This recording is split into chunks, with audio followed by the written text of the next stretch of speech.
What a beautiful anime this is. Seriously. I know this is hardly an initial impressions because I've been on this hype train for quite some time now and have gotten decently far into both manga and anime, but I wanted to take some time to gush about what is easily my favorite anime of the year, Frieren, Beyond Journey's End. This one is an incredible story about time, friendships, and making the most out of every moment. It follows the story of its namesake character, the elven mage Frieren, as she travels through life reflecting on all the little moments she lost in life because of her inability to perceive how important they actually were. It's a somber story at first about not knowing what you have until it's too late to appreciate it, and it echoes a message that just about anyone can find a place for in their life. At the same time, it also has many happy and uplifting moments throughout the story that make it a much more pleasant journey than if it had just been all gloom and regret. Frieren is joined in her travels by the disciples of two of her former companions. Fern, a mage raised by the priest Heiter and later taught magic by Frieren herself, and Stark, the cowardly student of the warrior Eisen who always pulls through when he needs to. These three together set out on a 10-year trip across the continent in search of the mythical land of paradise far to the north. I think the characters in this series not feeling so outlandish or over the top really suits it. Stark is a coward, but when it comes down to the wire, he always pulls through for his party. His flaws don't hold him back and make him insufferable to an over-the-top degree. Fern is incredibly strict and direct, but has a sweeter and more caring side that balances her character and makes her a more endearing character than just being the bossy girl who directs the party. Frieren is the older character in the series and carries a lot of wisdom in certain realms, but she's not perfect.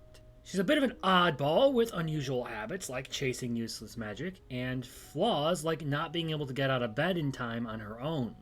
I love that they've been created to be so tame as compared to the normal shonen protagonist, because they all end up fitting really well together and don't feel like they're being forced to interact just for the sake of comedy. Another thing I really like about this show is that it is the epitome of the journey there is the point.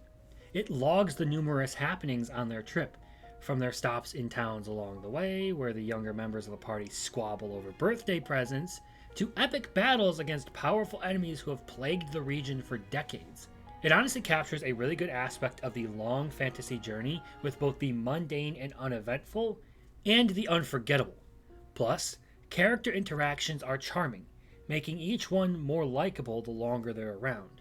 Because of that, what would otherwise be a very uninteresting moment helps to drive home the focus of the narrative in that it is the journey itself that matters, not reaching the destination. And all the while Frieren is making new memories with her new companions, she's also reflecting on all the things that happened during her time with the heroes party who defeated the Demon King. Looking back at things she considered unimportant and trivial with a new lens and realizing just how special all those moments really were to her. And when it wants to, the show takes animation to an insane level, to the point where I'd say it's second only to Jujutsu Kaisen this year in terms of quality. Action sequences may be much shorter in this series than in other more battle-oriented ones, but they are overall really well animated and exude passion and care. Even idle scenes are gorgeous to look at, and I can't wait until the Blu-rays for this series drop because I am absolutely snagging some of those. It's an all-around flawless anime with lovable characters, a moving story, and great animation. But there's one more aspect I really do love about this show: the soundtrack. There's hardly a piece of music in this series that I feel like doesn't fit, or that doesn't just make me happy to listen to. It's really well constructed, so in all four realms on which I would judge an anime, it's flawless. Expect a more detailed and precise review of this series once it wraps up, but for now, I'm going to say that this anime is a perfect 10. Yes, I absolutely am fanboying over this series, especially because I've been on this hype train since I first picked up the manga when Volume 3 came out in English.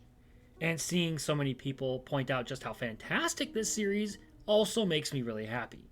So please, if you haven't done it yet, do yourself a favor and go check out Frieren Beyond Journey's End. It is all around amazing.